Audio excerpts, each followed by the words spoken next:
Kenapa khamr diharamkan? Kenapa jemaah? Khamr kenapa diharamkan? Memabukkan. Nah, ini jawaban ilmiah. Terus? Iya, menghilangkan akal. Apalagi? Ayo, itu jawaban yang benar. Karena Allah dan Rasulnya melarang, selesai. A'udzu billahi minasy syaithanir rajim. Assalamualaikum warahmatullahi wabarakatuh. Innal hamdalillah nahmaduhu wa nasta'inuhu wa nastaghfiruh.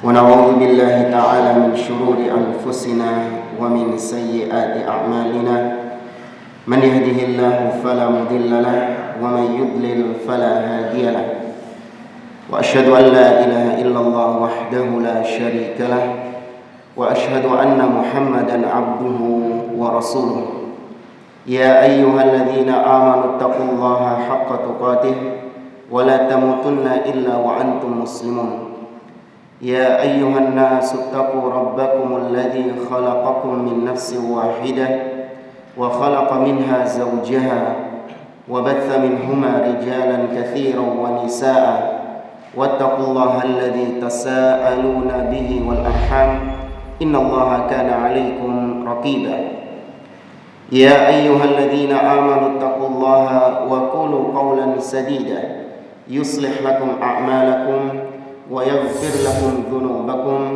ومن يطع الله ورسوله فقد فاز فوزا عظيما أما بعد فإن أصدق الحديث كتاب الله وخير الهدي هدي محمد صلى الله عليه وسلم وشر الأمور محدثاتها وكل محدثة بدعة وكل بدعة ضلالة وكل ضلالة في النار.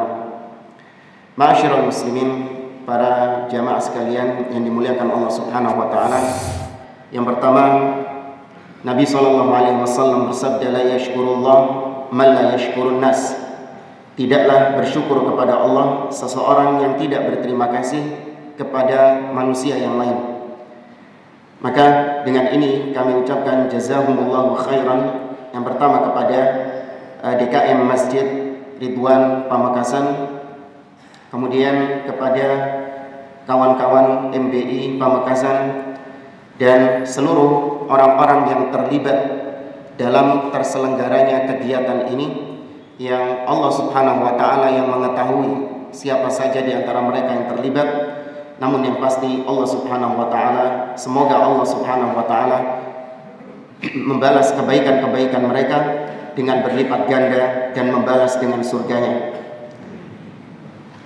Para jamaah sekalian yang dimuliakan Allah Subhanahu wa taala, sebagaimana yang telah diumumkan, pembahasan kita pada pertemuan pagi hari ini berkaitan dengan sebuah firqah di dalam Islam yang sangat meresahkan sekali dan bahkan bisa mengganggu stabilitas keamanan di suatu negeri. Ini penting untuk kita sampaikan tentang bahayanya firqah yang satu ini, dikarenakan di saat-saat seperti sekarang, di hari-hari seperti sekarang, banyak di antara kaum muslimin, bahkan orang-orang yang mengaku sudah mengenal sunnah, sudah berada di atas manhaj salaf, namun ternyata di masa-masa fitnah mereka berguguran, tidak bisa tegar untuk mempertahankan manhaj mereka. Mereka tidak bisa tegar untuk mempertahankan akidah mereka. Terseret arus kebanyakan orang. Di antaranya adalah terseret pemikiran-pemikiran yang menjurus kepada pemikirannya kaum Khawarij. Namun mereka tidak sadar bahwa itu adalah pemikiran Khawarij, sehingga mereka merasa aman, mereka merasa masih berada di atas sunnah, dan mereka tidak merasa berdosa sama sekali dengan apa yang telah mereka lakukan. Maka itu motivasi kita, salah satu motivasi kita untuk menyampaikan tema tersebut di pertemuan pagi hari ini. Pada jamaah dimuliakan oleh Allah, tema ini sebenarnya akan membahas tentang bagaimana seseorang itu, atau bagaimana perangai-perangai kaum Khawarij, agar apabila itu ada dalam diri kita, semoga Allah Azza wa Jalla memberikan taufik untuk menghilangkan perangai-perangai tersebut dari dalam diri kita. Dan apabila itu ada pada orang lain, semoga dengan hal tersebut kita menasihatkan kepada kaum muslimin untuk meninggalkan perangai-perangai kaum Khawarij yang banyak dicela oleh Nabi SAW. Di antara celaan beliau yang paling keras terhadap mereka adalah apa yang Nabi sabdakan SAW, al-khawariju kilabu ahli nar. Khawarij adalah anjing-anjingnya neraka. Ini kita sampaikan dalam bentuk cerita, yaitu kita bawakan kisah tentang dialog seorang salaf, seorang sahabat Nabi SAW yang pernah ditugaskan oleh khalifah untuk berdialog, berdiskusi, berdebat dengan orang-orang yang telah terpapar virus Khawarij. Siapa sahabat yang dimaksud? Abdullah ibnu Abbas radhiyallahu taala anhuma. Ya, kalau nggak salah dulu pernah terakhir kajian di sini saya singgung sedikit tentang hal ini, tapi tidak menyeluruh. Nah, kenapa kita bawakan ini? Yang pertama, dikarenakan memang temanya tentang Khawarij, dialog ini. Kemudian yang kedua, kita ambilkan kisah ini dan faedah-faedah dari kisah ini dari sebuah kitab yang berjudul Anwarul Masarij bi Fawaidi Munadharati Ibni Abbas lil Khawarij, yang dikarang oleh Fadilatul Syekh Ali ibn Hasan ibn Abdul Hamid Al-Halabi Al-Athari rahimahullahu ta'ala, yang baru meninggal pekan lalu rahimahullahu ta'ala. Dan alhamdulillah pembahasan kitab ini itu pernah beliau sampaikan ketika daurah masyayikh di kota Trawas sekitar tahun 2015 atau 2014. Ya, dan alhamdulillah pemateri menjadi salah satu peserta di situ, sehingga kitab ini selain cocok dengan tema pembahasan kita, dan semoga tema ini atau semoga pembahasan ini itu menjadi ilmu yang bermanfaat, yang dengannya pahala beliau terus mengalir. Karena kata Nabi SAW, "Idza mata banu Adam, in qata'a anhu 'amaluhu illa min thalath." Apabila telah mati anak Adam, terputuslah semua apa yang telah dia kerjakan kecuali dari 3 hal. Salah satunya adalah wa ilmin yuntafa'u bihi, ilmu yang senantiasa dimanfaatkan di situ. Ya, rahimahullah taala, semoga Allah Subhanahu wa taala merahmati Syekh Ali bin Hasan Al-Halabi rahimahullah. Hadirin yang dimuliakan Allah, kita langsung saja masuk pada inti pembahasan, yaitu kisah Abdullah bin Abbas yang mendebat kaum Khawarij. Abdullah bin Abbas meriwayatkan sendiri kisah ini, menceritakan sendiri kisah ini. Beliau radhiyallahu taala anhuma mengatakan, "Lamma tazalat ay kharaja al-haruriyah dakhalu ra'yan wa hum 6,000 wa ajma'u ay yakhruju ala Ali ibni Abi Thalib wa ashabun Nabi sallallahu alaihi wasallam ma'ahu."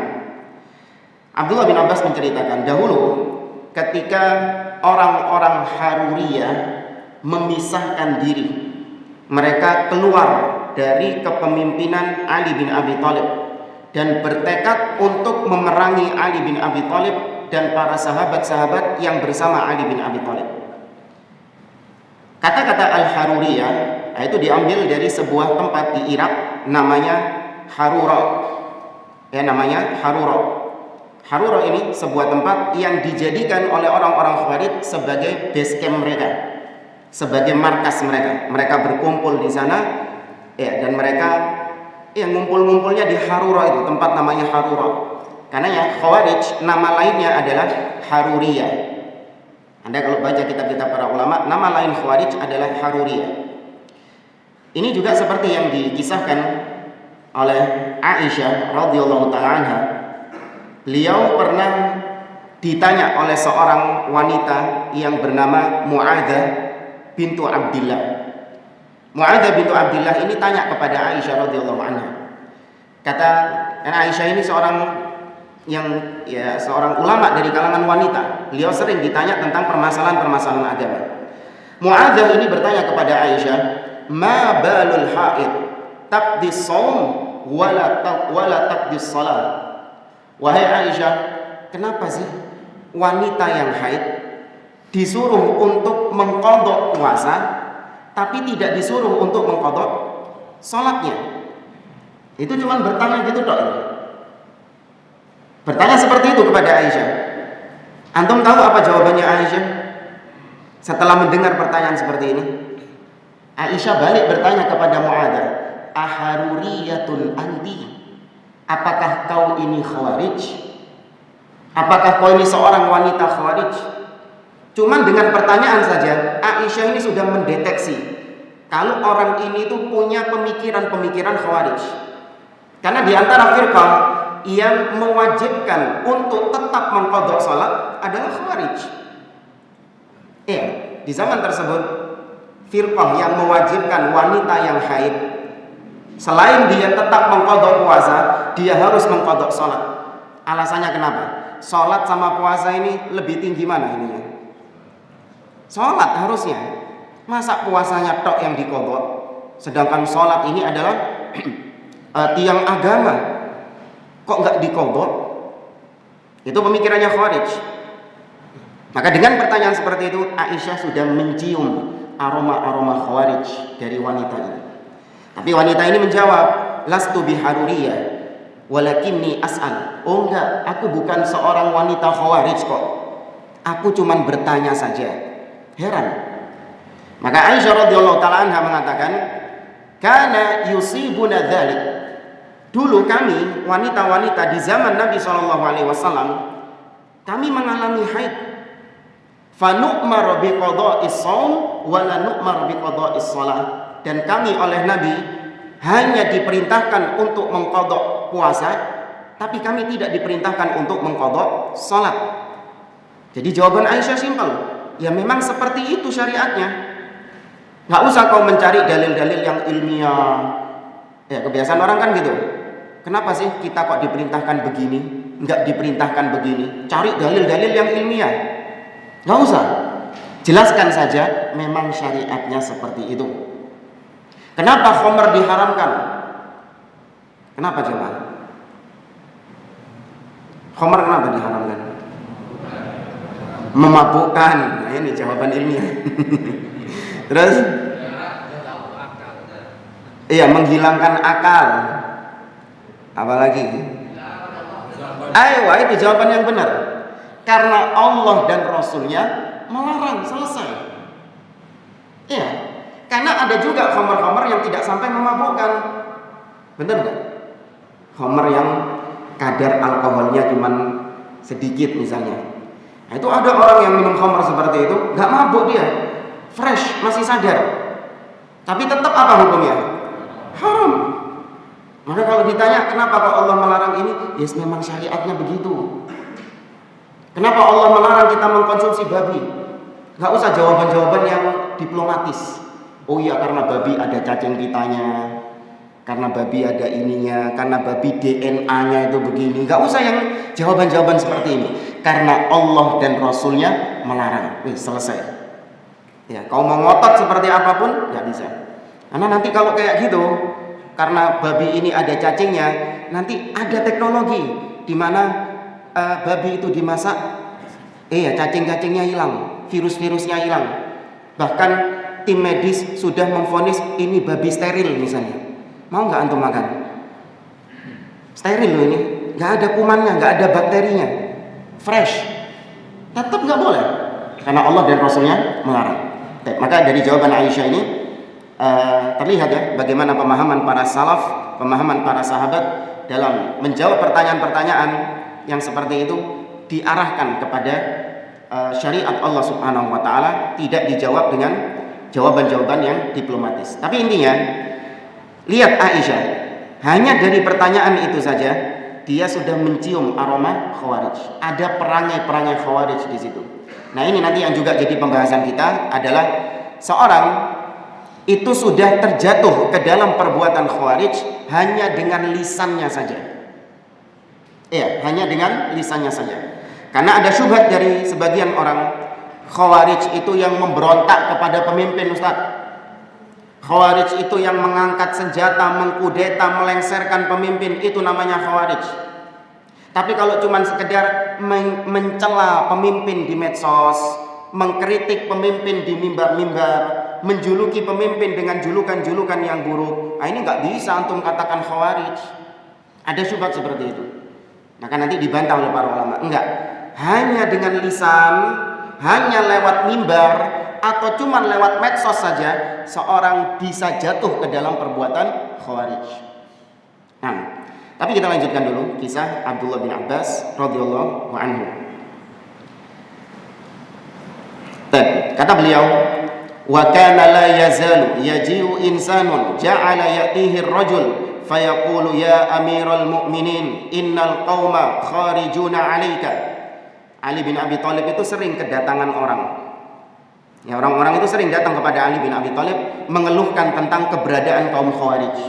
Wahai Amirul Mukminin, sesungguhnya ada suatu kaum yang keluar dari ketaatan kepadamu, tidak lagi menganggap dirimu sebagai pemimpin. Qal da'uhum hatta yakhruju. Ali bin Abi Thalib menjawab, wis biarin, ya, biarkan mereka sampai mereka benar-benar memberontak. Sampai mereka benar-benar memberontak. Fa inni la uqatiluhum hatta yuqatiluni wa sawfa yaf'alun. Kata Ali, sesungguhnya aku tidak akan memerangi mereka duluan sampai mereka yang memerangi aku, dan mereka akan melakukan itu kelak. Ya, Ali sudah meyakini bahwa mereka akan melakukan hal itu. Fakanu fi darin i'tazalu ala hidatihim. Dan orang-orang Khawarij itu di Harura, mereka berkumpul terpisah-pisah dari rumah-rumah mereka. Falamma kana dzata yaumin ataituhu salat adh-dhuhri.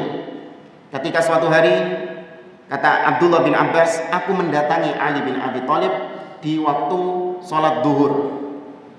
Faqultu lahu, aku katakan kepada Ali, ya Amirul Mukminin, abrid 'anis shalah. Fala tafutni la'alli ati haula'il qaum fa ukallimahum. Kata Abdullah bin Abbas, wahai Ali bin Abi Thalib, tundalah sholat sampai kondisi sudah dingin. Nah, ini boleh ya. Jadi dahulu itu karena cuaca yang ekstrim, sholat zuhur itu sampai ditunda jemaah. Tapi dulu tahu masjid zaman dulu gimana? Kalau gini AC gini jangan. Kalau zaman dulu panas yang ekstrim sekali, itu boleh menunda sholat. Wahai Amirul Mukminin, tunda sholat. Kemudian Abdullah bin Abbas mengatakan, aku ingin untuk mendatangi kaum tersebut, yaitu mendatangi Khawarij, dan aku akan ajak ngobrol mereka, akan berbicara kepada mereka. Kata Ali, inni atakhawwafuhum 'alaika. Kata Ali bin Abi Thalib, jangan, aku mengkhawatirkan dirimu apabila engkau bertemu dengan mereka, karena mereka ini kaum yang bengis. Kalau sudah dikafirkan, maka konsekuensinya apa? Halal darahnya. Kalau sudah dikafirkan Abdullah bin Abbas ini, maka halal darahnya. Maka Ali takut. Jangan berangkat ke sana, takut aku. Qultu, kata Abdullah bin Abbas, kalla insyaallah. Oh enggak, insyaallah enggak. Ya. Wa kuntu rajulan hasanal khuluq la udhi ahadan. Kata Abdullah bin Abbas, kenapa aku kok berani memastikan bahwa orang Khawarij tidak akan melukaiku? Karena kata Abdullah bin Abbas, aku ini seorang yang terkenal baik akhlaknya, dan aku tidak pernah mengganggu orang lain. Artinya selama ini gak ada yang memusuhi aku. Jadi ketika aku ketemu sama mereka, ya insya Allah mereka tidak akan melukai aku, karena mereka menganggap aku ini orang baik. Dan itu benar, Abdullah bin Abbas ini masih dihormati sama orang-orang Khawarij. Qal fa'adhina li. Maka ya sudah, singkatnya diizinkan sama Ali bin Abi Thalib. Falabistu ahsana ma aqdiru alaihi min ahsani ma yakun min hadhihi al-yamaniyah min hulalil Yaman wa tarajjaltu. Maka ketika sudah diizinkan, kata Abdullah bin Abbas, aku pun mengenakan pakaian yang bagus. Ganti baju dia, pakai baju yang bagus. Ya, baju yang terbaik, yaitu baju yang pokoknya baju yang paling baik yang pernah dia miliki dari baju-baju Yaman, kata beliau. Kemudian aku pun berjalan menuju Harura. Dan jamaah, penulis kitab ini yaitu Syekh Ali bin Hasan Al-Halabi, beliau juga mengalami seperti yang dialami oleh Abdullah bin Abbas. Lalu di antara prestasinya Syekh Ali ini, beliau pernah ditunjuk oleh pemerintah Indonesia melalui BNPB, Badan Nasional Penanggulangan Teroris. Beliau ditunjuk untuk menasehati ya para orang-orang Khawarij atau para teroris-teroris, napi-napi teroris yang ada di Nusa Kambangan. Nah, itu yang ditunjuk oleh pemerintah Indonesia siapa? Syekh Ali bin Hasan Al-Halabi. Yang ditunjuk adalah seorang ulama yang kokoh di atas manhaj salaf. Ini menunjukkan bahwa manhaj salaf itu sangat jauh dari pemikiran terorisme. Tapi ya kok tetap orang-orang nuduh kita ini teroris. Ini keajaiban dunia. Padahal ulamanya saja dipercaya oleh pemerintah Indonesia untuk menasihati napi teroris. Kok kita dituduh sebagai teroris? Nah, ini menunjukkan dakwah salafiyah Ahlussunnah wal Jamaah itu paling terdepan membantah orang-orang yang memiliki pemikiran terorisme. Ya. Dan kita lanjutkan. Kana Ibnu Abbas jamilan jahiron. Nah, kata Abu Zumail, Abdullah bin Abbas ketika itu benar-benar terlihat indah sekali. Pakai pakaian yang bagus dia. Bukan mau ke kondangan, bukan. Menemui orang-orang Khawarij pakai pakaian bagus, tapi ada tujuannya. Thumma dakhaltu alaihim wa hum mujtami'una fi darihim ya'kuluna qailuna fi nahri adh-dhahira nisfan nahar. Kata Abdullah bin Abbas, singkatnya kemudian aku masuk ke Harura dan menemui orang-orang Khawarij itu. Dan mereka sedang berkumpul. Ya, mereka sedang berkumpul. Ya, dulu nggak ada Covid, jadi boleh berkumpul kayak gitu. Sekarang nggak boleh berkumpul. Dan mereka lagi koilulah. Koilulah ini apa? Ya, santai-santai siang gitulah. Nah, di pertengahan siang. Fadakhaltu ala qaumin lam ara qauman qattu ashadda ijtihadan minhum. Kata Abdullah bin Abbas, maka aku masuk menemui suatu kaum yang aku tidak pernah melihat kaum yang lebih bersungguh-sungguh menjalankan ibadah daripada mereka. Ya, ini sahabat tuh yang ngomong. Antum tahu bagaimana ibadahnya sahabat? Kalah sama ibadahnya Khawarij. Bahkan bukan dari pengakuan Abdullah bin Abbas saja. Nabi SAW sendiri mengatakan, kata Nabi SAW, tahkiruna salatakum ma'a salatihim wa siyamakum ma'a siyamihim wa a'malakum ma'a a'malihim. Wahai para sahabat, kalian kalau melihat salat mereka, yakni orang-orang Khawarij, kalian merasa salat kalian itu belum ada apa-apanya. Kalian akan meremehkan salat kalian sendiri.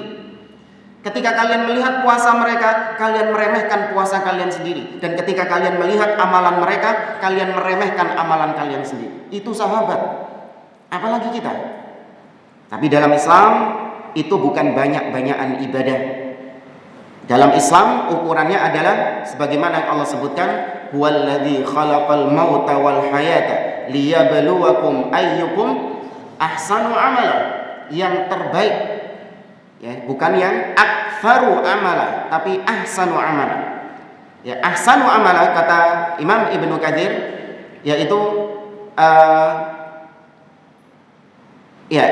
amal yang shawab, amal yang ahsan, yang baik adalah makana alal ikhlas wa mutaba'ati Rasul sallallahu alaihi wasallam, yaitu amalan yang ikhlas karena Allah dan mengikuti Nabi alaihi salatu wasallam. Kita kembali ke kisah ini.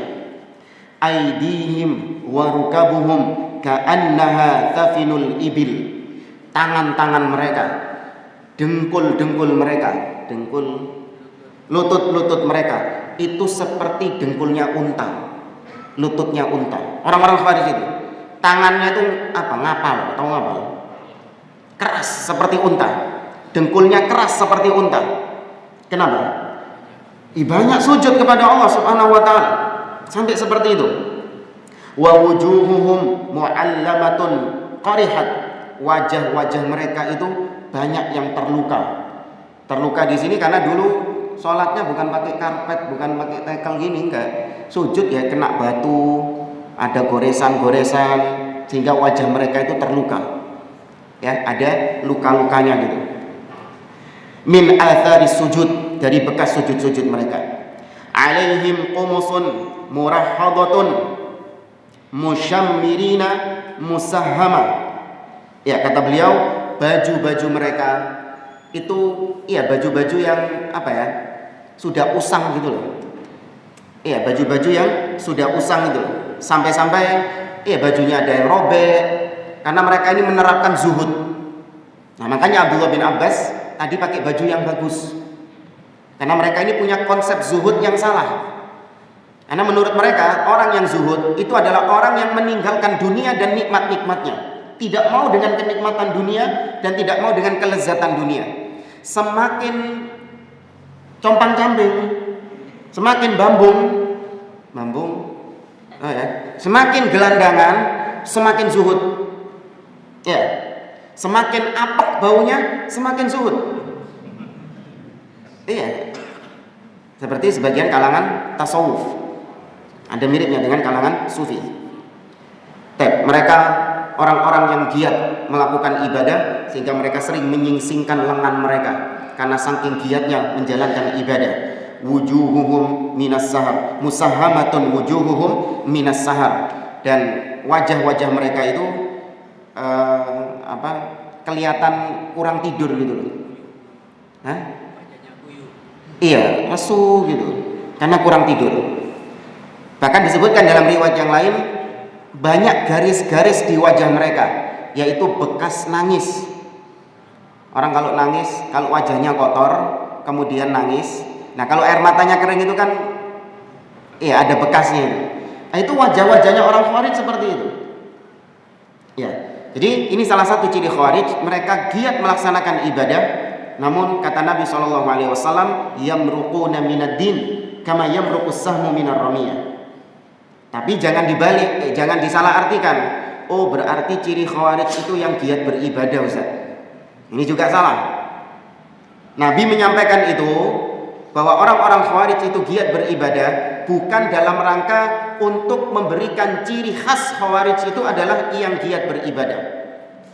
Ada pernyataan sebagian orang, hati-hati dengan orang-orang yang suka ke masjid.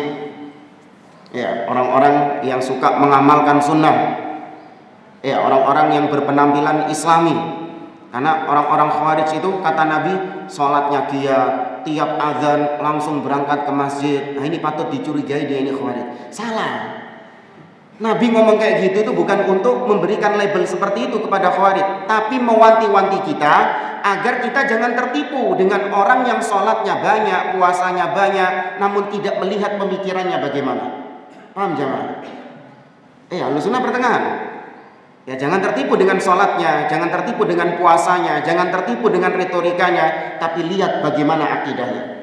Nah, ini senada seperti yang diucapkan oleh Imam Al-Ajuri dalam kitabnya Asy-Syari'ah. Imam Al-Ajuri pernah mengatakan, "Fala yanbaghi liman ra'a ijtihada khariji qad kharaja 'ala imamin 'adilan kana al-imam am ja'ira fa kharaja wa jama'a jama'atan wa salla sayfahu wastahalla qitalal muslimin fala yanbaghi lahu ay yaghtarra bi qira'atihi lil Qur'an wala bi tuli qiyamihi fi shalah wala bi dawami siyamihi wala bi husni alfadhihi fil ilmi idza kana madhhabuhu madhhabal khawarij."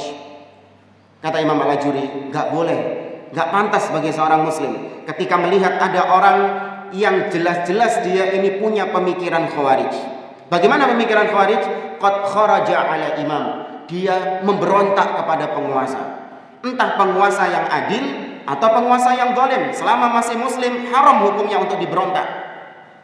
Ya, dia memberontak kepada penguasa muslim, kemudian dia mengumpulkan massa. Wa jama'a jama'ah. Wa salla sayfahu, dan mulai menghunuskan pedangnya.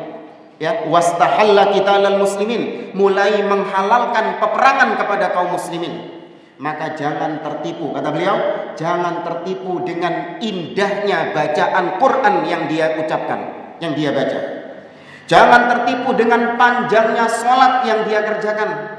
Jangan tertipu dengan rutinnya puasa yang dia kerjakan. Jangan tertipu dengan indahnya retorika bahasanya ketika menyampaikan ilmu. Idza kana madhhabuhum madhhabal khawarij. Kalau ternyata madhabnya, pemikirannya itu pemikiran khawarij. Maka banyaknya sholat bagus, banyaknya puasa bagus. Cuman jangan dengan itu saja Anda menghukumi orang itu di atas hak, di atas kebenaran. Enggak. Lihat bagaimana akidahnya, lihat bagaimana manhajnya dia, ittiba'nya kepada sunnah Nabi SAW.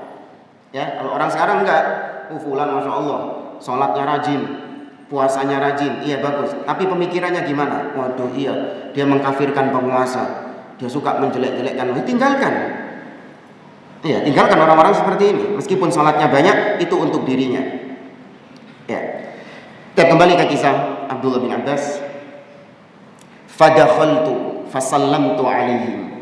Aku pun masuk menemui mereka dan aku ucapkan salam kepada mereka. Nah, dari sini para ulama menghukumi Khawarij ini sebenarnya masih apa? Muslim. Ya, Khawarij ini masih muslim. Kecuali ada memang sebagian pendapat dari ulama yang menganggap Khawarij ini bukan Islam. Ya, ini mungkin Khawarij yang gulat, Khawarij yang ekstrim. Ya, Khawarij yang ekstrim. Marhaban bika, faqalu marhaban bika ya Ibn Abbas, ma jaa bika wa ma hadhihi al-hullah. Selamat datang, welcome Abdullah bin Abbas, kata orang-orang Khawarij ini. Ma jaa bika, apa gerangan yang membuatmu datang ke sini? Wa ma hadhihi al-hullah, kau pakai pakaian apa ini? Baru pertama ketemu yang dikritik sudah apa? Pakaiannya. Kok pakai pakaian bagus kayak gini? Katanya ulama, sahabat Nabi. Kok pakaiannya bagus? Enggak zuhud nih. Maksudnya gitu. Abdullah bin Abbas sudah tahu, pasti arahnya ke sana. Kata beliau, "Ma ta'ibuna alayya." Kenapa kalian mencela aku? Aku pakai pakaian seperti ini, kenapa kalian cela? Laqad ra'aitu ala Rasulillah sallallahu alaihi wasallam ahsana ma yakunu min hadhihi al-hulal. Sungguh dulu aku pernah melihat Nabi SAW pakai pakaian yang lebih bagus daripada pakaianku ini. Kalian nggak pernah ketemu Nabi kan? Nah, itu skala kan? Aku pernah ketemu Nabi. Aku pernah melihat Nabi pakai baju yang lebih bagus dari ini. Ini sudah menunjukkan Abdullah bin Abbas levelnya lebih tinggi. Karena beliau pernah bertemu Nabi, sedangkan orang-orang Khawarij itu nggak pernah ketemu Nabi SAW. Baik. Kemudian beliau berdalil dengan surat Al-A'raf ayat 32. Qul man harrama zinatallahi allati akhraja li'ibadi wat thayyibat minar rizq. Katakan, siapa yang berani mengharamkan perhiasan-perhiasan yang telah Allah sediakan bagi hamba-hambanya. Artinya pakaian bagus, pakai pakaian bagus hukumnya apa? Mubah, boleh-boleh saja. Di sini kalau antum ada seorang kawan jamaah pakai pakaian yang bagus, jangan dicela. Pakai mobil yang bagus, jangan dicela. Oh ini enggak zuhud, mubadzir. Enggak, belum tentu. Itu hal-hal yang mubah. Seorang tidak dipuji karena melakukannya, tapi dia juga enggak dicela karena meninggalkannya atau karena melakukannya. Itu perkara yang mubah. Dan kembali ke kisah ini. Fama jaa bika. Apa yang membuatmu datang ke sini wahai Ibnu Abbas? Abdullah bin Abbas mengatakan, "Jitu uhaddithukum an ashabi Rasulillah sallallahu alaihi wasallam min indil muhajirin wal ansar wa min indi sihri Rasulillah sallallahu alaihi wasallam. Alaihim nazala al-wahyu wa hum a'lamu bi ta'wilihi minkum wa fihim unzila wa laysa fikum minhum ahadun."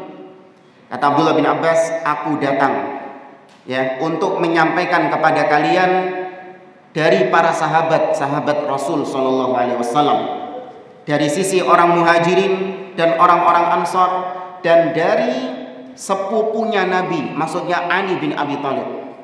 Aku datang ke sini mewakili mereka. Ya, kepada mereka lah wahyu Allah diturunkan. Ini membuat mereka drop karena mereka tidak diturunkan wahyu kepada mereka. Mereka tidak mendapati zaman di mana Allah menurunkan wahyu kepada Nabi SAW. Tapi kalau sahabat mendapati zaman tersebut. Ya, kepada para sahabatlah wahyu Allah itu turun. Maka mereka adalah orang yang paling tahu tentang tafsir dari ayat tersebut. Karena yang ngajari mereka siapa sahabat ini? Langsung Nabi SAW. Mereka ini nanti pakai dalil ini, pakai dalil ini. Satu pun sahabat nggak ada yang memahami kayak inti dalil-dalil tadi itu. Ribuan sahabat ya yang bertemu Nabi SAW, tidak ada yang memahami dalil yang barusan kau baca itu dengan pemahamanmu.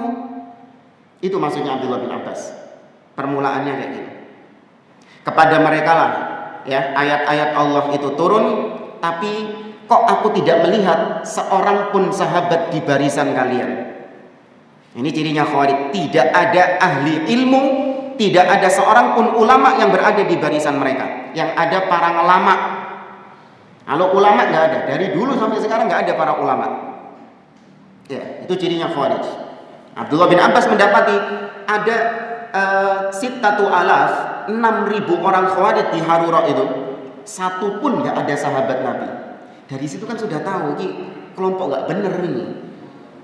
Ya kan, minimal ada satulah perwakilan sahabat ya yang mewakili mereka. Ini nggak ada, separuh nggak ada. Nah, ini dari sini sudah ketahuan kalau mereka ini di atas kesesatan. Jitu li uballighukum ma yaquluna anhum wa li uballighahum ankum. Ya, aku akan menyampaikan apa yang dikatakan oleh para sahabat kepada kalian. Famadha man hadara, maka sebagian orang yang hadir di situ kabur. Sebagian orang Khawarij di situ kabur. Faqala ba'dhum, sebagian lain mengatakan la tukhasimu Quraisyan fa inna Allah ta'ala yaqul bal hum qaumun khasimun. Sebagian Khawarij tadi mengatakan, jangan debat sama dia. Jangan ngajak ngomong dia, yaitu Abdullah bin Abbas. Kenapa? Karena dia itu orang Quraisy. Sedangkan Allah berfirman dalam Al-Quran, balhum qaumun khasimun, orang Quraisy itu suka mendebat kebenaran. Surat Az-Zukhruf ayat 58. Tuh berdalil. Abdullah bin Abbas orang Quraisy bukan? Orang Quraisy. Nah, Allah menurunkan ayat ini untuk siapa? Orang Quraisy siapa maksudnya? Abu Jahal dan kawan-kawan yang mereka suka mendebat kebenaran. Tapi ayat ini dipakai untuk ngantem Abdullah bin Abbas yang kebetulan orang Quraisy juga. Ya, balhum qaumun khasimun. Mereka itu kaum yang suka mendebat, artinya mendebat kebenaran. Fantaha li nafarun minhum wa qala ba'dhum rajulan aw thalathatun wallahi lanuhaddithanna wa lananzurunna ma yaqul law kallamtahum. Sebagian kelompok akhirnya misal enggak mau meladeni Abdullah bin Abbas ini karena mungkin takut kena syubhat. Ya, takut kena syubhat. Padahal bukan syubhat, kebenaran ini. Tapi sebagian yang lain masih tetap ingin ngeladeni Abdullah bin Abbas. Qultu akhbiruni ma tanqimuna ala ibni ammi Rasulillah sallallahu alaihi wasallam. Kurang berapa menit? Masih lama. Baik. Kita singkat aja karena materi kita juga ada yang lain. Ana izin minum jemaah.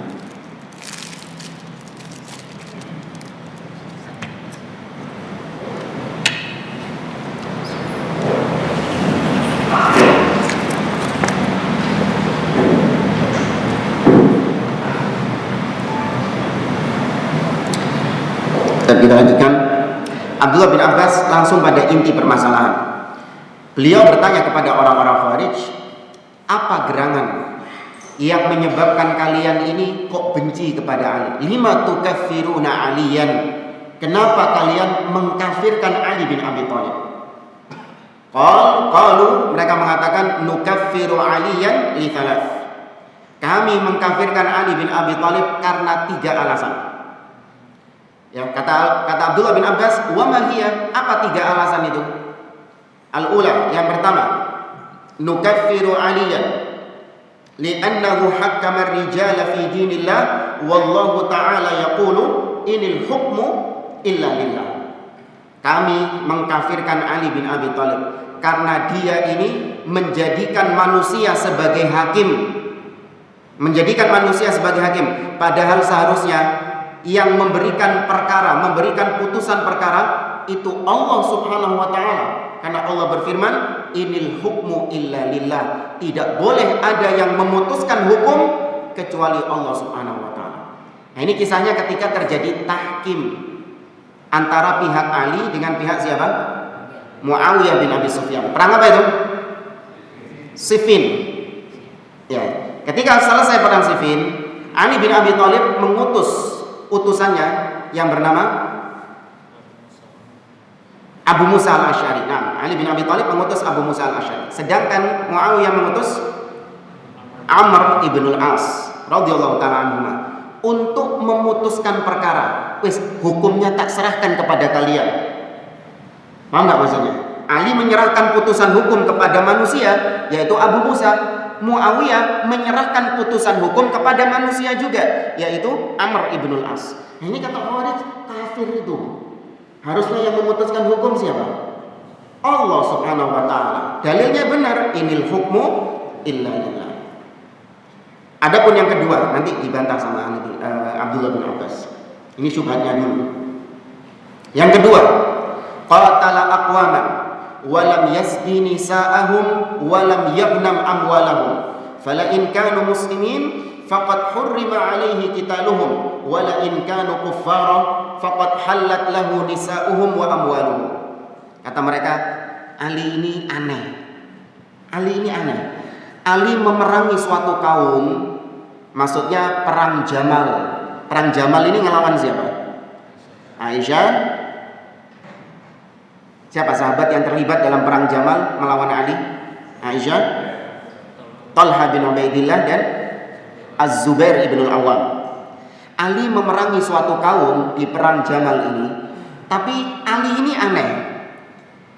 Apakah yang diperangi oleh Ali ini dianggap sebagai orang Islamkah? Atau Ali menganggap mereka ini orang kafir? Aisyah dan kawan-kawan ini orang kafir.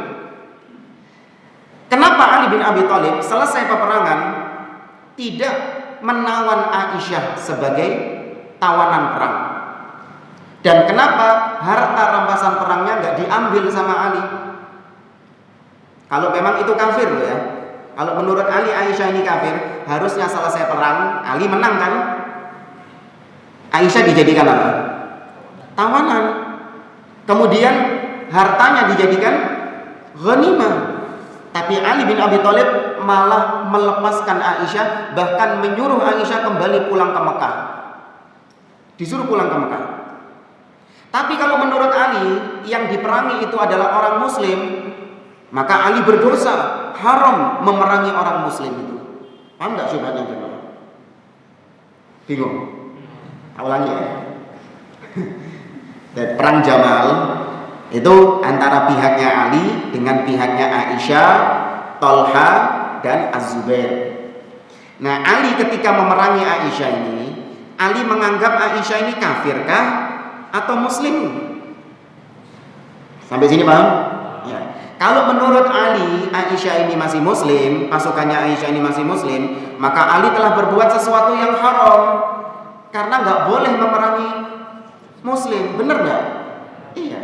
Tapi kalau menurut Ali, Aisyah dan pasukannya ini kafir, dikafirkan sama Ali. Lah kok kenapa ketika selesai perang Aisyah nggak dijadikan tawanan? Terus hartanya Aisyah nggak dirampas sebagai ghanimah? Ini hukum mana lagi nih Ali ini? Gitu loh. Nggak bikin hukum-hukum sendiri, seenaknya sendiri. Tadi kembalinya inil hukmu illa lillah. Dia membuat hukum sendiri. Padahal hukum itu milik Allah. Yang ketiga, tanazala an amiril mu'minin fit tahkim. Fa in lam yakun amiran lil mu'minin fa huwa amirun lil kafirin. Ali bin Abi Thalib, kata orang Khawarij, Ali bin Abi Thalib, dia ini menurunkan sendiri statusnya dia sebagai amirul mu'minin ketika terjadi tahkim, rundingan damai itu loh, antara pihak Ali dengan pihak Muawiyah. Kan diteken perjanjian damai, gencatan senjata. Nah, ketika nulis perjanjian itu, Muawiyah nggak mau namanya Ali ditulis sebagai Amirul Mukminin, nggak mau Muawiyah. Karena Muawiyah ini prinsipnya tidak mau membaiat Ali sampai apa? Dikisas. Siapa yang dikisas? Pembunuhnya Utsman bin Affan. Maka saat itu Muawiyah belum membaiat Ali sebagai Amirul Mukminin. Lah kalau Ali menulis di surat perjanjian itu Ali bin Abi Thalib Amirul Mukminin, terus ditandatangani sama Muawiyah, ya berarti Muawiyah mengakui sudah Ali sebagai khalifah, sebagai Amirul Mukminin. Maka pihak Muawiyah nggak mau ditulis Amirul Mukminin, tulisan Ali bin Abi Thalib tok. Maka dihapus sama Ali bin Abi Thalib itu, Amirul Mukminin nggak dicantumkan di situ. Loh kan dia sendiri yang menurunkan statusnya nggak jadi Amirul Mukminin. Maka fa illam yakun amiran lil mukminin fahuwa amirun lil kafirin. Kalau Ali sudah bukan amirnya mukminin, maka berarti amirnya kafirin. Goblok. Enaknya gitu loh. Karena kalau berarti bukan amirul mukminin, berarti amirnya orang-orang kafir. Balul. Iya, hanya dengan melihat seperti itu Ali bin Abi Thalib sudah dikafirkan. Sama seperti Khawarij di zaman sekarang ini. Melihat Raja Salman ya, lagi menerima kunjungan Presiden Amerika Donald Trump. Ya. Dengan hanya melihat foto Raja Salman foto sama Donald Trump, dasar Raja Salman antek-antek Amerika, antek-antek Zionis. Ya, kerajaan Saudi itu, Bani Saud itu keturunan Yahudi. Dengan cuma melihat foto itu sudah divonis habis sudah itu Raja Salman. Ini memang seperti apa yang disampaikan Nabi. Cirinya orang Khawarij itu pendek akalnya, nggak bisa mikir lebih jauh. Nabi sendiri yang mengatakan, sufahaul ahlam, hudatsaul asnan. Orang Khawarij itu umurnya masih muda belia, tapi pikirannya cetek, pendek, sumbu pendek. Iya, begitu dok sudah meledak, sudah mengkafirkan. Oke, maka Abdullah bin Abbas dapat tiga syubhat tadi. Dan ana bayangkan jemaah. Coba antum bayangkan, kalau antum yang ada di posisinya Abdullah bin Abbas ketika itu, antum ikut Khawarij enggak? Hah? Kalau ana di posisinya Abdullah bin Abbas ketika itu, dikasih 3 syubhat ini, melok Khawarij. Ikut ana. Iya. Karena syubhatnya kuat ini. Ali iya memang kafir Ali ini kan. Ngawur Ali, apalagi dibawakan dalil-dalil Al-Qur'an. Tapi lihat kalau ulama ya yang berhadapan dengan orang-orang Khawarij, kalau ulama yang berhadapan maka bisa untuk dibantah. Ya, kalau kita awam seperti ini, itu banyak dinasihati oleh para ulama untuk tidak bermajlis dengan ahli bidah.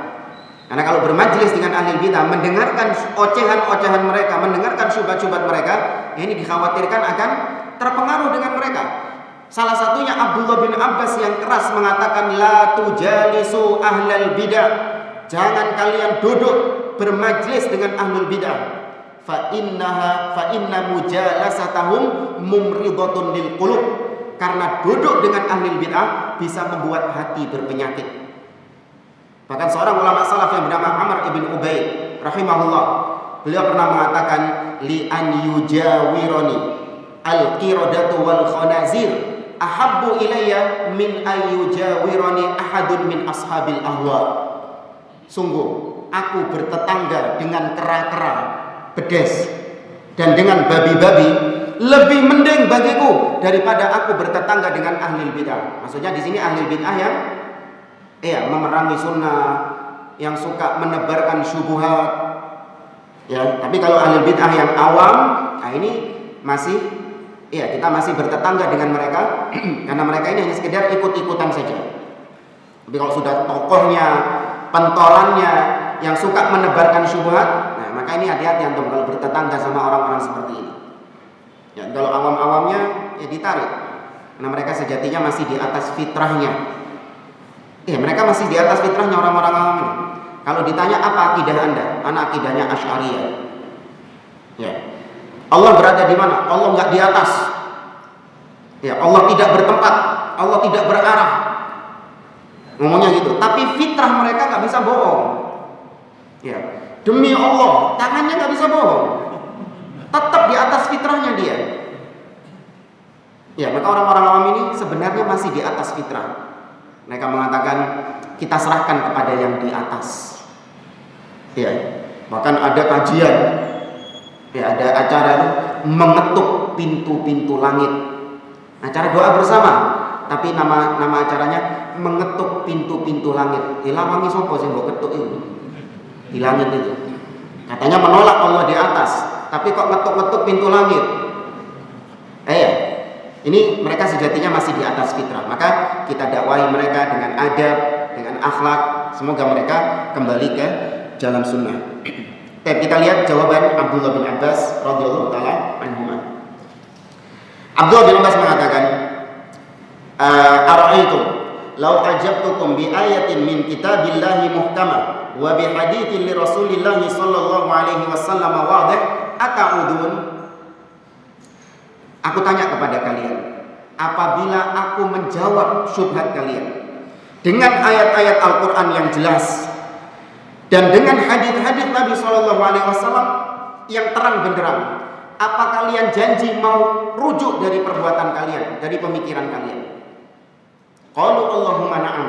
Mereka mengatakan iya. Ya, kami akan rujuk kalau kau bisa menjawab 3 syubhat ini. Ammal ula taquluna hakkama ar-rijala fi dinillah wallahu ta'ala yaqulu inil hukmu illa lillah.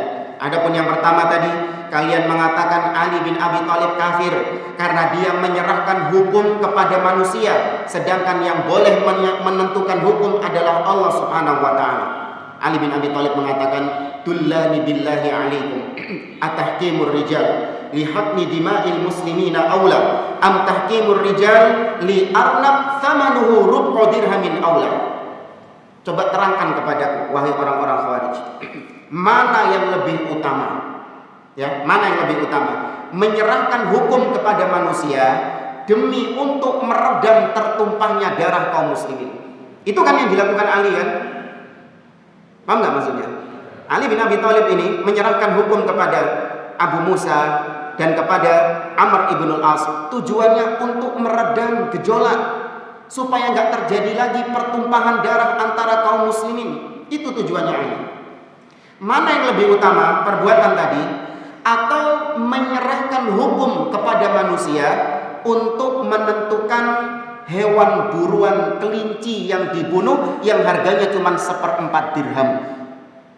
Ala in syi'tum taqra'una qaulahu ta'ala. Kalau kau mau baca firman Allah Subhanahu wa taala dalam surah Al-Maidah, ya ayyuhalladzina amanu la taqtulus sayda wa antum hurum wa man qatalahu minkum muta'ammidan fajazaa'un mithlu ma qatala minan na'am yahkumu bihi dzawa 'adlin minkum.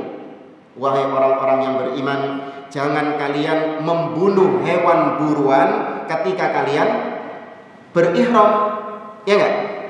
Barang siapa yang membunuh hewan buruan ketika berihram dengan sengaja, maka balasannya sesuai dengan apa yang dia bunuh dan putusannya ditentukan oleh 2 orang hakim yang adil di antara kalian.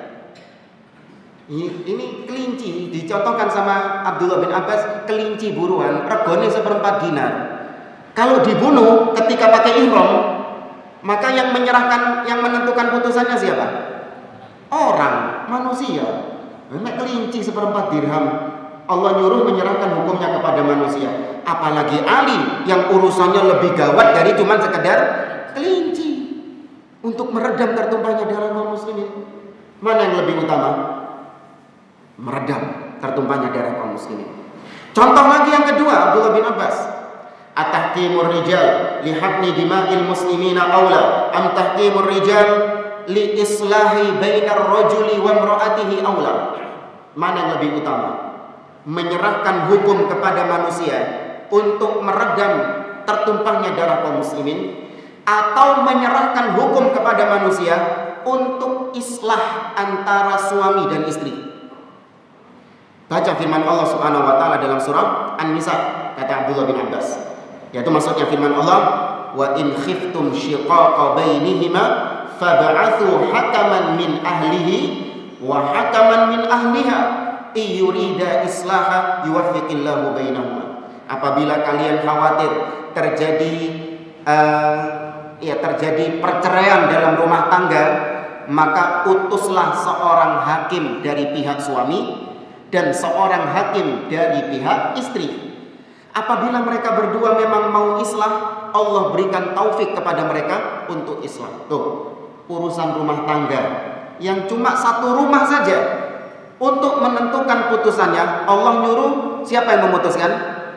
Manusia, hakim. Apalagi urusan lebih besar, yaitu tertumpahnya darah kaum muslimin. Qala atafrujuna min hada? Apa kalian tobat dari syubhat yang pertama ini? Qalu Allahumma na'am. Mereka mengatakan ya sudah, nyerah. Tuh lihat, kalau ulama kelepek-kelepek mereka. Iya, kalau kita nggak bisa bantah seperti itu. Nah, maka jangan coba-coba mendebat ahlul bid'ah. Ana mau niru Abdullah bin Abbas, Ustaz. Masya Allah, tak datangi sama anak itu. Jangan. Anak pingin mewarnai mereka. Sampai di sana dia yang diwarnai, bukan dia mewarnai. Itu kalau kita. Nah, kemudian yang kedua, kata Abdullah bin Abbas, amma tsaniyah taqulun qatala aqwaman wa lam yasbi nisa'ahum wa lam yaghnam amwalahum fala in kanu muslimin faqad halat lahu nisa'uhum wa amwaluhum wa la in kanu kuffara faqad halat lahu nisa'uhum wa amwaluhum. Kalian mengatakan Ali memerangi Aisyah, Talha, Az-Zubair. Kalau Ali menganggap itu sebagai muslim, harusnya nggak boleh diperangi.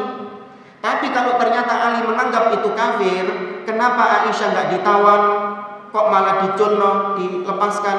Kenapa kok hartanya Aisyah nggak dijadikan ghanimah? Hukum mana lagi ini Ali bin Abi Thalib ini? Maka dijawab oleh Abdullah bin Abbas, aturidun ayyakhudha Aliyun ummahu ummal mu'minina Aisyah tasabya wa ayyakhudha amwalaha ghanimah in qultum na'am faqad kafartum billahi binassil Qur'an an-nabiyyu awla bil mu'minina min anfusihim wa azwajuhu ummahatuhum. Sita, orang Khawarij, kalian itu terus pengennya gimana Ali ini? Menurut kalian Ali harusnya gimana? Apakah menurut kalian harusnya Ali bin Abi Thalib menawan ibunya sendiri? Ya, menawan ibunya sendiri, dan itu juga ibunya orang-orang beriman, ibunya kalian juga.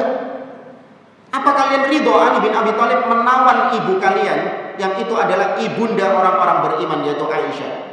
Dan apakah kalian menginginkan Ali bin Abi Thalib merampas hartanya Aisyah, ibunda kita, ibunda orang-orang beriman, dirampas hartanya oleh Ali dijadikan sebagai ghanimah? Apa kalian ridho? Kalau kalian mengatakan iya, harusnya Ali melakukan seperti itu, wallah inti kafir semua kepada Allah Subhanahu wa taala. Itu kan sama Ali. Karena Allah berfirman, istri-istri Nabi itu adalah ibundanya orang-orang beriman. Anak durhaka kalian. Ibunya sendiri ditawan, harta ibunya diambil. Kalau kalian mengatakan, oh enggak, Aisyah bukan ibunda kita, oh lebih kafir lagi. Ayo, bingung kan? Mau mana? Mau lari kemana? Tuh, kalau ulama gitu jemaah. Ya. Ataudun, kalian tobat dari syubhat yang kedua ini? Qalu Allahumma na'am. Iya. Yang ketiga.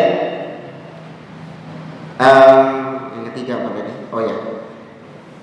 Ali bin Abi Thalib dituduh kafir karena menghilangkan statusnya sebagai Amirul Mukminin. Kalau dia bukan Amirul Mukminin, berarti amirnya orang-orang kafir. Dalam perjanjian itu loh dengan Muawiyah, masih ingat tadi ya? Kata Ali bin Abi Thalib, laqad tanazala Rasulullah sallallahu alaihi wasallam an sifatir risalah yaumal Hudaybiyah. Loh, kalian enggak tahu tak? Dulu Nabi sallallahu alaihi wasallam, kata Abdullah bin Abbas ini, dulu Nabi sallallahu alaihi wasallam pernah menghilangkan statusnya sebagai Rasulullah, menghilangkan statusnya sebagai sang utusan Allah ketika perjanjian Hudaybiyah. Ini kalau diceritain perjanjian Hudaybiyah panjang lagi nih. Tapi antum yang belajar sirah tahu perjanjian Hudaybiyah. Nabi mau ke Mekah dihalangi sama orang Quraisy di Hudaybiyah. Suhail bin Amr nggak boleh masuk Mekah. Kemudian bikin perjanjian di situ. Ya, yang perjanjiannya ini kalau dilihat mendiskreditkan kaum muslimin. Apabila ada orang kafir, orang Mekah yang pindah ke Madinah harus dikembalikan ke Madinah. Tapi kalau ada orang Madinah yang ke Mekah, maka nggak berhak orang Mekah untuk mengembalikan ke Madinah. Ya, bukan itu tapi intinya. Di situ ditulis perjanjian antara Nabi dengan pihak Quraisy yang diwakili oleh Suhail bin Amr. Dan uniknya, sebagaimana datang dalam riwayat Al-Barra' ibn Azib, yang nulis poin-poin perjanjian Ali bin Abi Thalib. Tokoh yang sama, Ali bin Abi Thalib. Ali disuruh sama Nabi, kata Nabi SAW, "Uktub, wahai Ali, tulis, hadza ma qada alaihi Muhammadun Rasulullah." Inilah ketetapan yang telah ditetapkan, diputuskan oleh Muhammad sang utusan Allah. Ditulis gitu tuh di suratnya itu. Terus kata Suhail bin Amr, wakilnya orang Quraisy, jangan ditulis Rasulullah. Ya, "Lau kunna na'lamu annaka Rasulullah, ma saddaqnaka 'anil baiti wa ma qatalnak." Kalau kau tulis Rasulullah, terus kita tanda tangani, ya berarti kami mengakui kau adalah Rasulullah. Kau tidak akan kami perangi kalau kayak gitu caranya. Dan kau tidak akan kami halangi masuk Mekah. Fadhal masuk Mekah. Ya, hapus Rasulullah itu. Digitukan sama Suhail bin Amr. Apa jawaban Nabi? Nabi mengatakan, "Ya Ali, umhu Rasulullah." Wahai Ali, busepen itu, hapus itu Rasulullah itu. Itu dihilangin Rasulullahnya. Demi apa? Demi perjanjian damai, demi tertumpahnya darah. Nabi rela menghilangkan statusnya sebagai Rasulullah dalam perjanjian, bukan menghilangkan statusnya Rasulullah secara umum, tidak. Dalam perjanjian itu Nabi rela menghilangkannya untuk berlangsungnya perjanjian. Nabi mengatakan, "Wallahi inni la Rasulullah wa in kadzabuni." Demi Allah, aku tetaplah Rasulullah meskipun orang-orang Quraisy itu mendustakan aku. Tapi ya namanya untuk perjanjian. Baik. Abdullah bin Abbas mengatakan, "Atanazala Rasulullah sallallahu alaihi wasallam an sifatir risalati yaumal Hudaybiyah lisulh wa la yatanazala Aliun an sifatil imarah lisulh." Lah Nabi saja boleh menghilangkan statusnya sebagai Rasulullah demi perdamaian. Lah kok kenapa Ali bin Abi Thalib kalian kafirkan? Padahal Ali cuma menghilangkan status sebagai Amirul Mukminin. Lah ini menghilangkan status sebagai Rasulullah, lebih berat. Ata'udun, kalian tobat dari ini? Qalu Allahumma na'am. 4.000 orang Khawarij tobat. 6.000, 4.000 tobat. Yang 2.000 masih gendeng. Ya, itu nanti diperangi sama Ali bin Abi Thalib dalam perang apa? Apa namanya? Perang Ali bin Abi Thalib melawan orang Khawarij. Bukan. Nahrawan yang nanti diperangi oleh Ali bin Abi Thalib dalam perang Nahrawan. Maka jamaah dimuliakan oleh Allah Subhanahu wa taala, kurang berapa menit habis ya? Kebablasan. Untuk terus sana capek. Bismillah.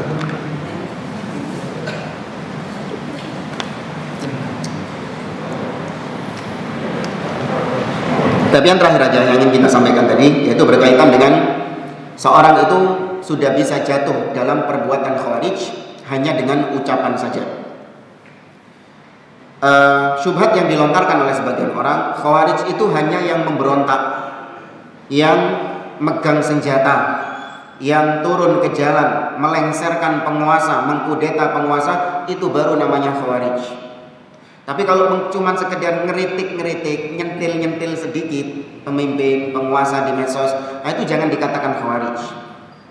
Maka dijawab oleh para ulama, seorang dengan ucapan saja, hanya dengan lisannya saja, itu dia sudah bisa jatuh ke dalam perbuatan Khawarij. Antum tahu nggak Khawarij di zaman Nabi SAW siapa namanya?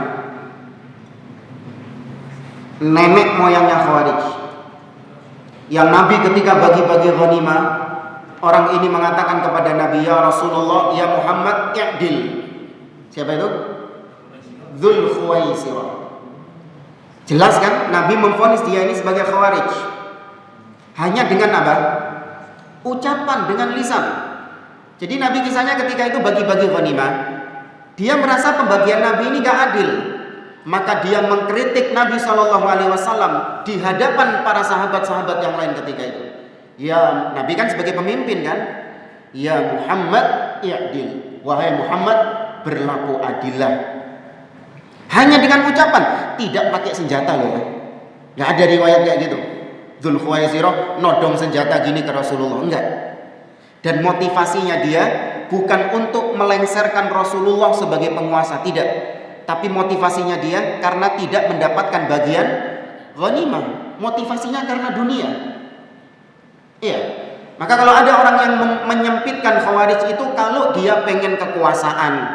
Tapi kalau dia pengen dunia, maka itu enggak disebut sebagai Khawarij katanya. Enggak. Bahkan sebagian orang mengaburkan istilah dengan mengatakan tidak semua orang yang melakukan demonstrasi itu bisa dikatakan Khawarij. Ya, muncul pernyataan-pernyataan seperti ini. Padahal ucapan ini itu seperti ada sisi benarnya, ada sisi salahnya. Memang secara umum, secara individu kita nggak boleh menghukumi orang yang terjatuh ke dalam perbuatan Khawarij langsung kita tunjuk orangnya fulan Khawarij, ahlun nar, kilabu ahlin nar. Boleh nggak? Nggak boleh. Tapi kalau secara umum antum menyebutkan perbuatannya, kemudian antum vonis barang siapa yang melakukan perbuatan ini dia adalah Khawarij, boleh? Boleh secara umum. Dan itu hukuman yang lebih didulukan. Kenapa? Supaya orang yang melakukan perbuatan itu berhenti dari perbuatannya.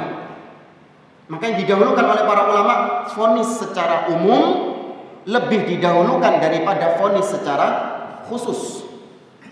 Iya, untuk memang mengancam orang-orang yang melakukan perbuatan itu. Maka kita lantang mengatakan, ya, demonstrasi itu adalah perbuatannya Khawarij secara umum.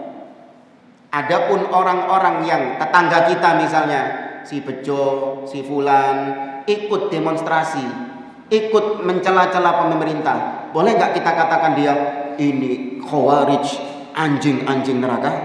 Boleh nggak? Nggak boleh. Itu ada rinciannya lagi. Ya, tapi ada orang-orang yang melarang secara total. Jangan Ustadz, meskipun secara umum jangan dikatakan mereka ini Khawarij. Enggak, itu manhaj kita. Ya, sama seperti begini. Nabi SAW mengatakan, ayyuma imra'atin kharajat istaqtarat fa kharajat ala qaumin famarrat ala qaumin liyajidu rihaha fahiya zaniyah. Wanita siapa saja, ini Nabi yang bersabda, sahih riwayat Imam Abu Dawud, Imam Ahmad dan yang lainnya.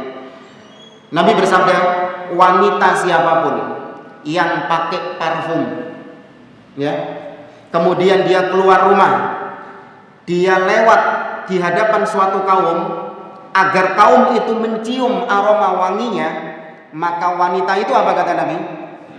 Pezina. Tuh. Secara umum sampaikan hadis ini, maka wanita yang pakai parfum keluar dia adalah pezina. Boleh?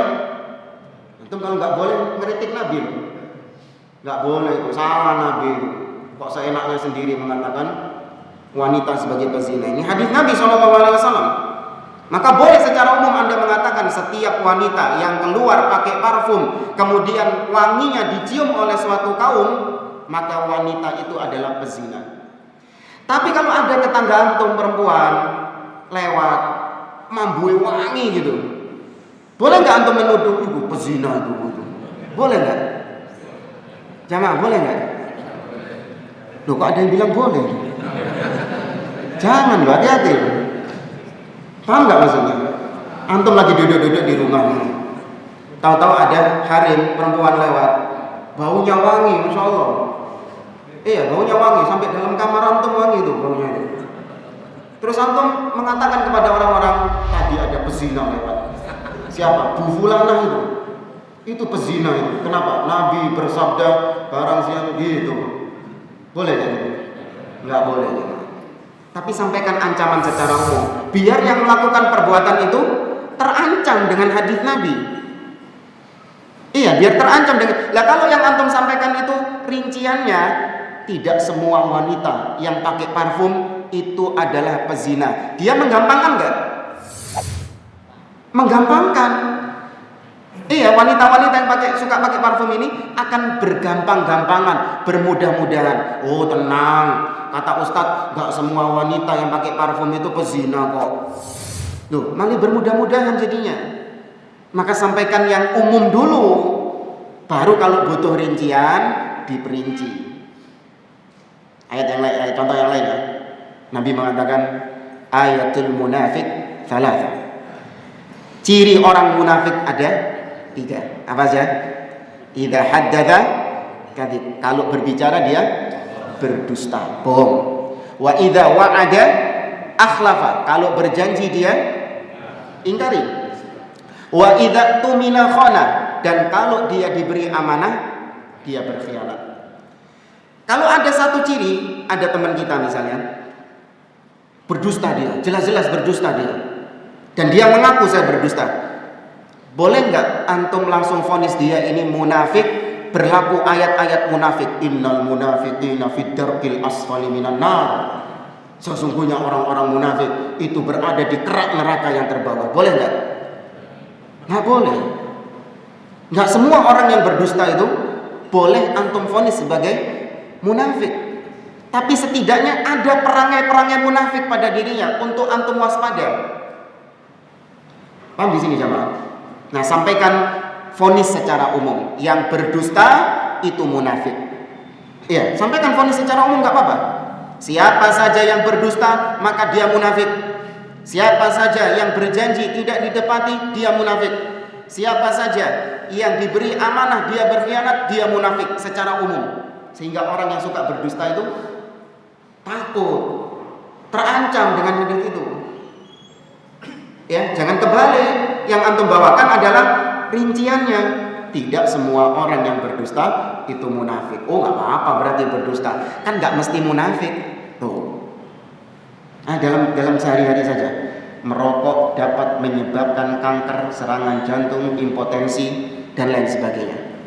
Secara umum kita mengatakan setiap perokok impoten. Boleh nggak? Loh, secara umum kita katakan perokok itu impoten. Boleh secara umum. Adapun orang perorangannya misalnya, ini urusan dunia, nggak ada urusan agama ini. Kita bawakan tadi dari urusan agama, ini dalam urusan dunia kita sehari-hari. Ada orang merokok, kemudian antum vonis fulan ini impoten ini. Boleh nggak? Berhak nggak? Nggak berhak. Kenapa? Karena dia harus diperiksa dulu di dokter. Ini serangan jantung apa enggak, impoten apa enggak. Tapi mengatakan secara umum perokok itu impoten, perokok itu serangan jantung, boleh? Boleh. Supaya yang merokok ini terancam. Iya, supaya yang merokok ini seperti dapat hantaman gitu loh. Iya, motivasi untuk berhenti ngerokok itu. Ya, maka demikian pula dengan kita memvonis setiap orang yang mencaci pemerintah, mengkritik pemimpin, mencela-cela penguasa, turun ke jalan meneriakkan ya teriakan-teriakan yang intinya adalah menghasut rakyat membenci kepada penguasa, mereka khawarij. Ya, secara umum mereka adalah khawarij. Namun rincian-rinciannya, nah ini perlu ya ditegakkan hujjah terlebih dahulu. Ahlussunnah tidak serampangan dalam memvonis khawarij. Ani kira ini jamaah yang dimuliakan oleh Allah. Sudah 5:30. Anak capek juga. Nggak ada tanya jawab ya. Kan cerita tok tadi kan. Iya, nggak ada tanya jawab. Sudah siang ya. Ya, baik. Anak kira ini bisa kita sampaikan. Kurang lebihnya mohon maaf. Jazakumullahu khairan. Insyaallah suatu saat bisa kita lanjutkan kembali materi-materi kita. dan kepada takmir masjid dan pihak-pihak yang membantu terselenggaranya acara ini. Terima kasih. Semoga Allah Azza wa Jalla Allah Subhanahu wa taala sebagaimana mengumpulkan kita di majelis ini, semoga Allah mengumpulkan kita di surganya kelak. Subhanakallahumma rabbana wa bihamdik asyhadu an la ilaha illa anta astaghfiruka wa atubu ilaik. Wa akhiru da'wana anil hamdulillahi rabbil alamin. Wassalamualaikum warahmatullahi wabarakatuh. Alhamdulillahi rabbil alamin.